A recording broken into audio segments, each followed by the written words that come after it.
The school auditorium was filled with bright purple lights, loud music, and teenagers dancing in excited groups. It was supposed to be the happiest night of the year, the annual spring dance. But in one corner, sitting quietly in her wheelchair, was 12-year-old Emma, her hands folded in her lap, trying to hide how much it hurt to be unnoticed. Every other child had someone to dance with, everyone except her. Emma's legs had been paralyzed since birth, and though she smiled bravely, she had learned early that the world didn't always make space for people like her. She tried waving at a group of girls she recognized from class. They glanced at her, and then turned away, pretending not to see. Her smile faded. Across the room, Daniel, the school janitor and a single father, had been sweeping confetti from the floor. He noticed Emma sitting alone.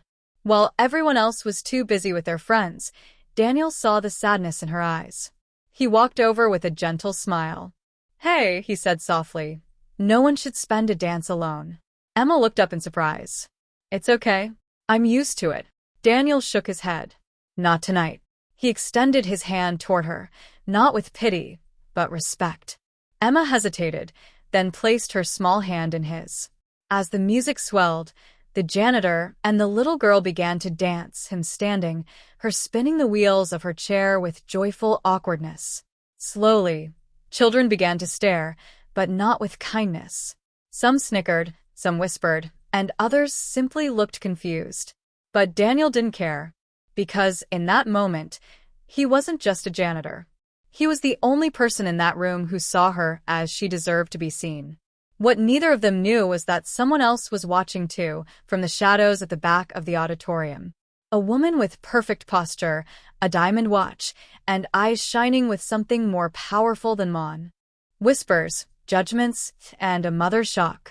From the back of the auditorium, Victoria Harrington, the richest woman in the state and CEO of a global tech firm, stood frozen in disbelief.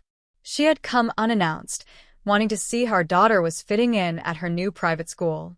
She expected to find Emma smiling, surrounded by friends, fitting into the expensive world Victoria had built for her. Instead, she saw the opposite. Her daughter was alone, ignored, invisible, and the only person who cared enough to reach her was not a teacher, not a principal, not another student, but the janitor. Victoria's chest tightened painfully. She had spent millions on private tutors, custom schooling, medical care, believing money could protect Emma from hurt. But it couldn't buy her a dance partner tonight. Meanwhile, on the dance floor, Daniel gently guided Emma's wheelchair in circles, matching the rhythm. She laughed, a real laugh, the kind that made her cheeks glow. But the room had grown cruel. Some kids pointed and snickered. "Look, the janitor is dancing with her," one boy whispered. "Why bother? She can't even dance," another girl giggled. Daniel heard every word. Emma did too. Her hands slowed on the wheels. Maybe this was a mistake, but Daniel leaned down and whispered, "Emma, when people laugh, it usually means you're doing something brave." She looked up and smiled again.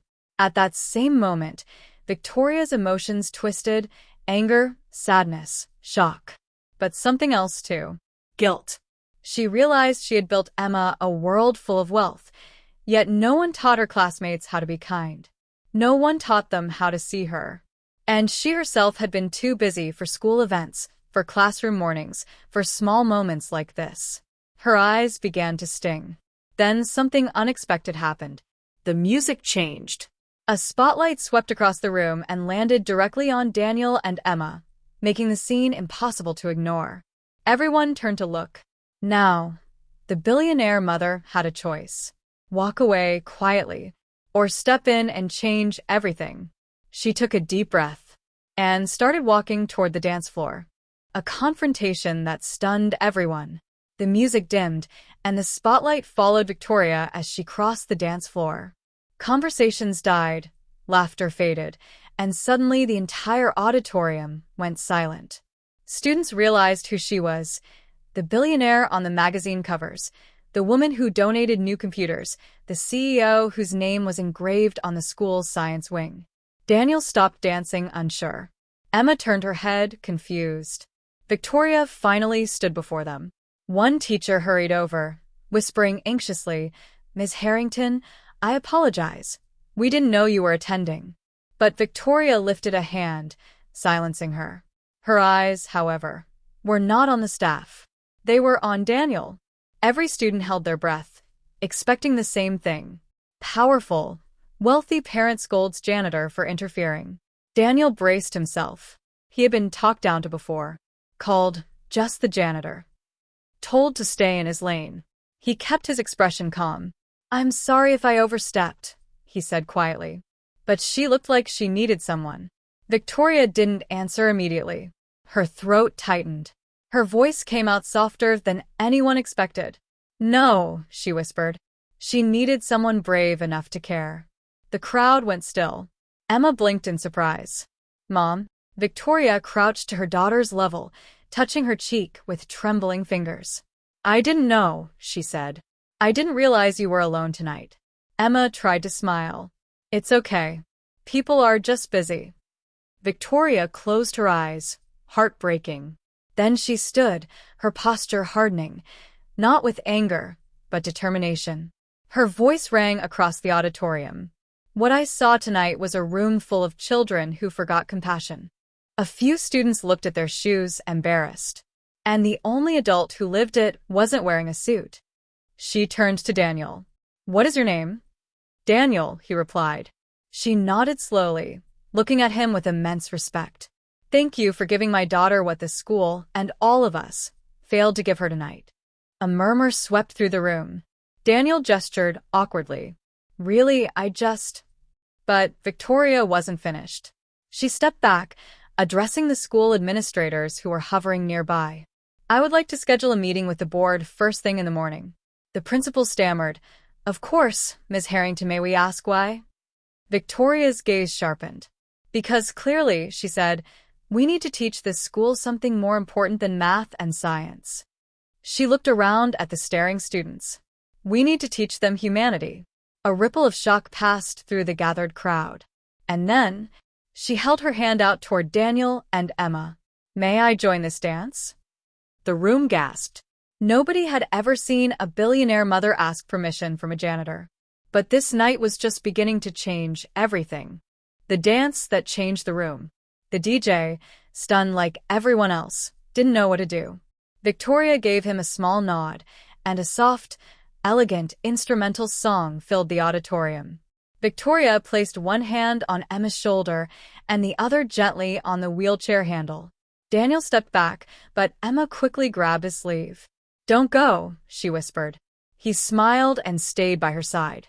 And so, in front of the entire school, a janitor, a billionaire, and a little girl in a wheelchair began to dance together. At first, students just stared. Some shocked, some embarrassed, some ashamed. The richest woman in the room wasn't dancing with other parents or VIP guests. She was dancing with the man they all overlooked and the girl they all ignored. Suddenly, something shifted. A boy in the corner, the same one who had laughed earlier, walked toward the dance floor and asked Emma shyly, "Can I join too?"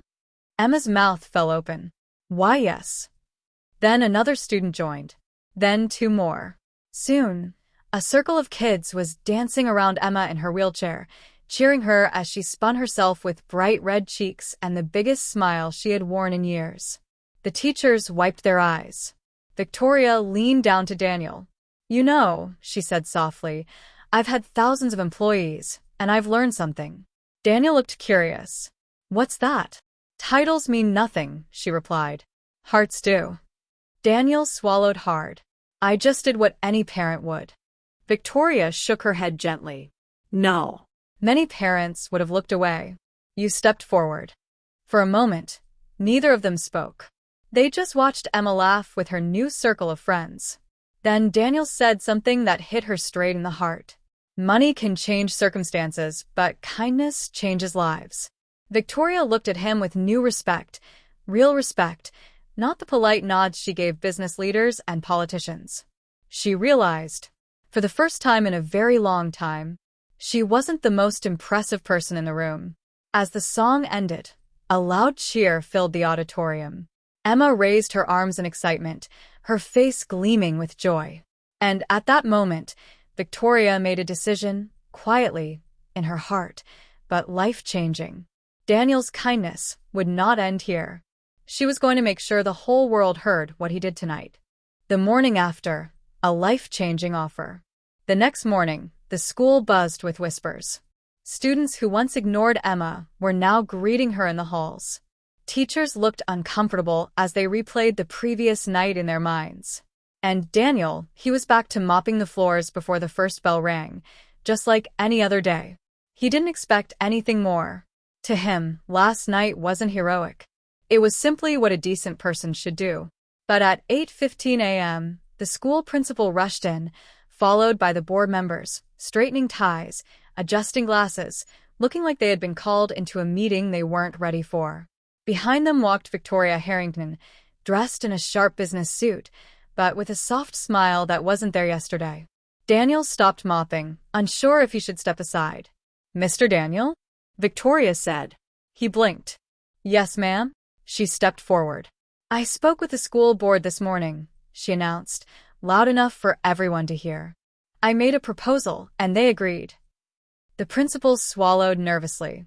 Students leaned out of classroom doorways. Daniel stood frozen. Victoria continued. "This school prides itself on academic excellence. But last night reminded us that excellence means nothing without empathy." Then she looked directly at Daniel. "And there is no one better equipped to teach that than you." Daniel stared. "Teach?" Victoria nodded. "I want to create a new position, Director of Student Character and Inclusion. Someone who helps ensure no student ever feels invisible again." Gasps filled the hallway. The principal added quickly, "with a full salary, benefits, and staff authority." Daniel's jaw almost dropped. "But I'm not a teacher," he said quietly. Victoria smiled. "Last night, you taught an entire school a lesson none of us ever could." Daniel's eyes shone, but he looked uncertain. "Why me?" Victoria took a breath. "Because when everyone else watched, you acted. When others judged, you danced. And because you gave my daughter something I never could with all my money." Emma rolled forward in her wheelchair, beaming. "Confidence," she said proudly. "He believed I could belong." Daniel's throat tightened. Victoria extended her hand. "Daniel, will you take the job?" He looked at Emma, then at the hallway full of students who were watching him with new respect. Finally, he nodded. "Yes. I'd be honored." A cheer broke out. Emma clapped excitedly. A few teachers wiped their eyes. And as Victoria stepped back, Daniel quietly rolled up his sleeves, ready for a new chapter, a new purpose. From that day on, students at Harrington Academy learned more than algebra, history, or science. They learned how to see the person no one else sees, how to stand up when others stay silent, how a single act of kindness can rewrite a life. And every year, at the spring dance, one tradition never changed. No student ever danced alone again.